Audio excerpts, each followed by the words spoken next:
Welcome back to the Athlete's Edge podcast. On today's episode, we're going to change it up a bit and talk about training in relation to adults and how they can also benefit from athletic type training.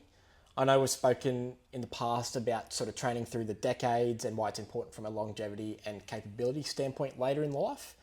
And with us moving into some more adult stuff post-Easter in the new facility, I thought, we'd sort of revisit some of those chats in the past and just the reason behind the move. So I know you're a big fan of Mike Boyle's work, and his philosophy is that aging isn't the problem, it's loss of movement quality. So why do you believe people in their 30s, 40s, 50s, even 60s should still be training? I think it's arguably the most important thing for longevity. So when we look at how long you live for, as well as the quality of life, while you're alive, both of those things relate so much to around your basically functional performance, your capacity. We know that the gym is probably the best place to develop and not only to improve it, but then to maintain it as we get older. When we look at aging, the biggest thing that changes, often that is cited, is the loss of strength from when we sort of hit our 30s, sort of every decade then on. But what's often not mentioned is the fact that power declines even faster. Now, for me, power is just another derivative to strength. It's just basically force with a time or speed component.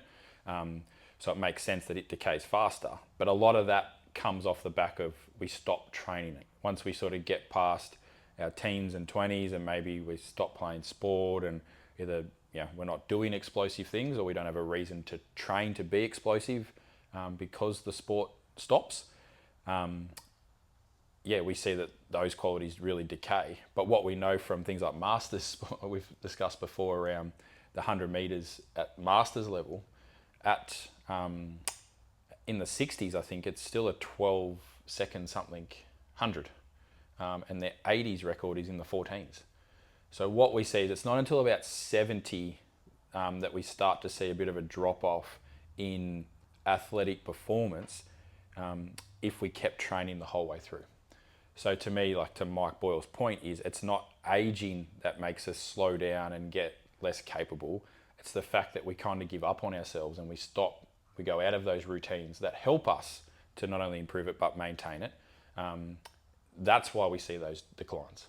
And you mentioned it there, just the routine of it, even just off the back of some of the recent conversations I've been having with some of our adult inquiries, and a lot of them used to be consistent, now they're inconsistent, now they're trying to get back into things. So why do things like strength and power, fade so quickly, and why is it so much harder to get back? I think the biggest mistake people make is all or nothing when it comes to their training. So if I can't do it all, I'm not going to do it otherwise. And I think it's actually not that hard to maintain if you just did little bits more often. And that's where we talk about the consistency piece.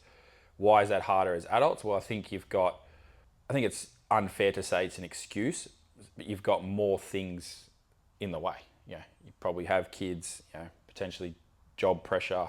It's not just about you anymore. So in your teens and your 20s, you can be a bit more selfish. There's less other variables that probably impact your ability to, spend time on your food prep, on your training. You can spend an hour or two in the gym every day.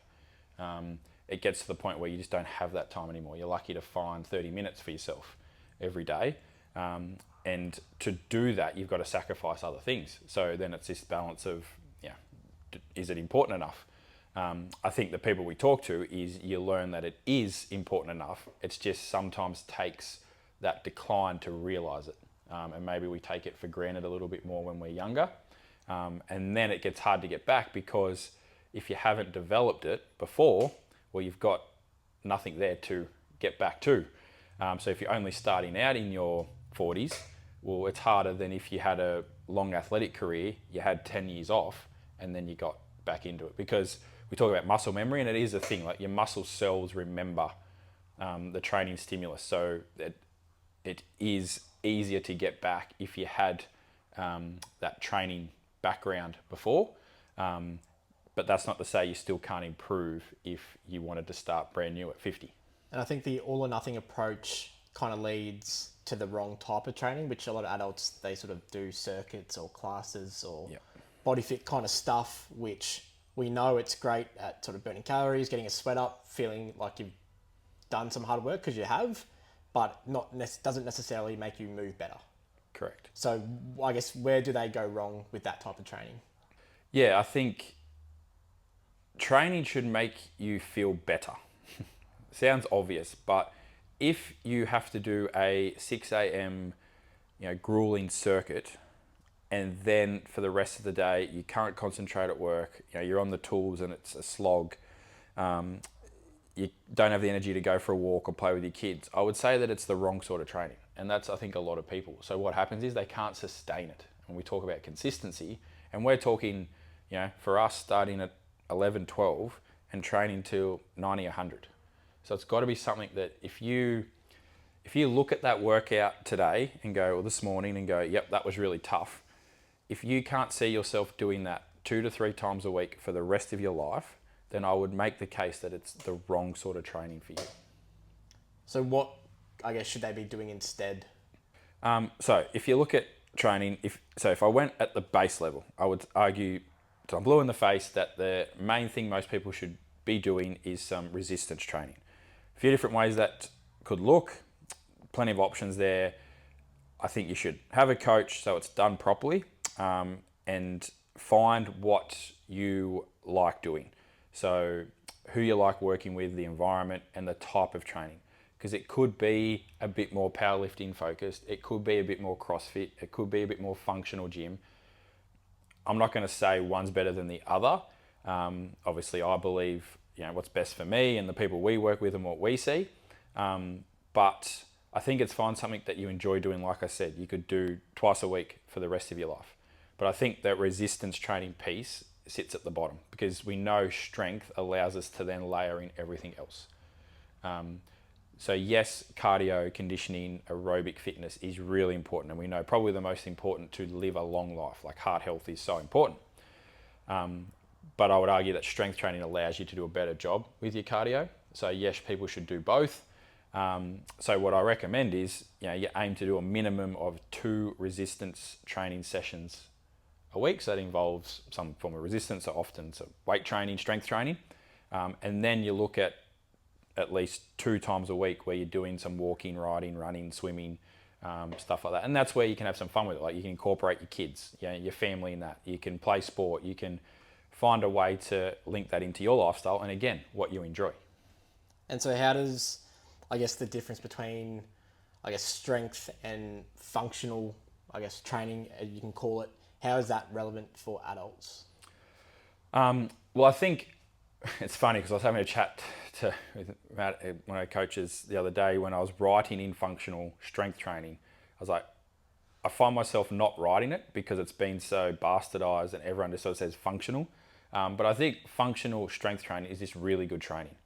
So it has an element of mobility, control, you're moving through good range of motion, it's relevant to the person so that it's the squat pattern, it's the hinging so you can pick things up, it's pushing and pulling, it's overhead so that you can put things on the shelf, it's core work, where you can brace and control and protect your back, because how many people in their 50s onwards have challenges with day-to-day life because of back pain.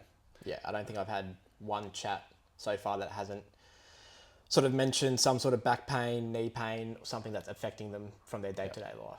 Yeah, and a lot of that comes from if you can't move through the ranges with control, all the compensations that will then lead to overuse in other parts. So for example, if your hips can't move well in through all the degrees of freedom they need as a very mobile ball and socket joint, then what tends to happen is you'll compensate through the knee with extra twisting movement that the knee doesn't really like, or it will present as extra movement through the lower back, which creates, that's an area that should be fairly stable, so that extra movement often creates lower back pain. So to me, that functional strength training is probably the last piece to it, is then the ability to then be consistent with it and just get gradually better at it. So you don't have to be amazing today, but can you get more range? Can you then do more reps? Can you maybe add some weights for certain movements to get stronger, so that then you can train the body to keep adapting, to keep getting better? And how does, I guess, those qualities show up in every sort of day life? You kind of mentioned it, but like even things like groceries, that kind of thing. Yep. We take for granted, but as we age, all of a sudden the simple becomes a lot harder. So how does that kind of help? Well, like one example with our like squat pattern and lunging and split squats is one of the biggest risks in the elderly around falls is the lack of quad strength. So if you trip and your foot gets stuck, can you then pick it up and quickly put it out in front and brace yourself into sort of like a half forward lunge? Well, if you can't do a forward lunge, it makes sense that if you trip and catch your foot, you fall on your face. So then we see that as a hip fracture, we see that as, facial injuries, we see that as a broken arm, which then means, you start to lose your independence. And that's when we see people go into care homes and, they're not necessarily catered to, not set up amazingly to keep people active. And so it's almost like, you're going somewhere to kind of live out your last, give up and live out your last years. So like all that stuff can be prevented, or prolonged, but it starts so much earlier. Like you can't start at the end and expect, it's too late.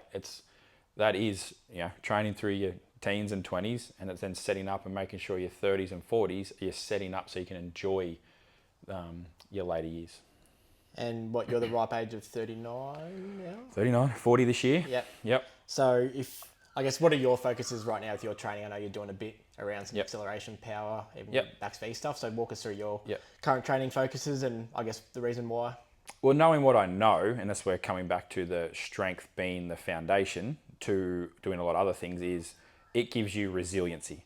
So for me right now, knowing that if I try and sprint, I know some old injuries around my hip and hamstrings and stuff struggle.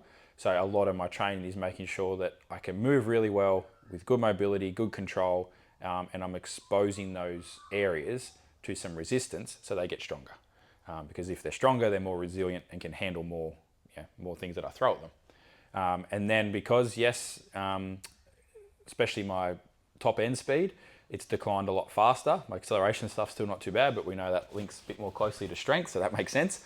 But so it's working on, I'm trying to improve that with the goal that if I can't get it faster, and if it just means it doesn't get worse, then it means I can hold on to some of those qualities for longer.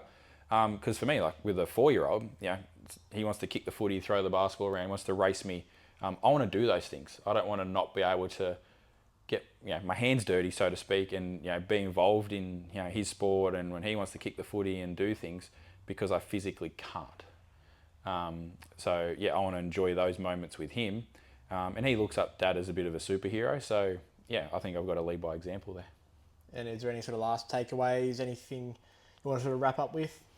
Yeah, I think I think the people that you would have spoken to with especially a lot of the issues is they're pretty attuned to it because they've got a reason to. It's pain, it's something's been taken away from them. So they can't do certain things anymore. We always talk about pain points, they're there, so then I think people start to question things. What I would encourage is those that are in their 20s and 30s and 40s and maybe can do most things is just question what you're doing and what's the long-term cost. And always, like for me, always put the lens on, is this going to help me for the next 20, 30, 40 years? Or is it something that is maybe I enjoy doing right now, but maybe has a cost later on? So for me, I can talk about, when I was, late teens, early 20s, in the gym, squatting heavy, all this bench press. Now I've got hip issues, shoulder problems that I've got to manage because I did the wrong things then to chase, numbers on a bar or, full stack on the leg press, that stuff, where now I look at it and go, I probably wasn't very stable on one leg. I probably didn't have great range through my hips back then. So then, when I was playing footy and water polo and this stuff, like what did that do to my body to compensate? So when we saw functional training, it sometimes means doing things we're not great at now, but getting better from a performance standpoint so that we can maintain this because we get one body for the rest of our lives.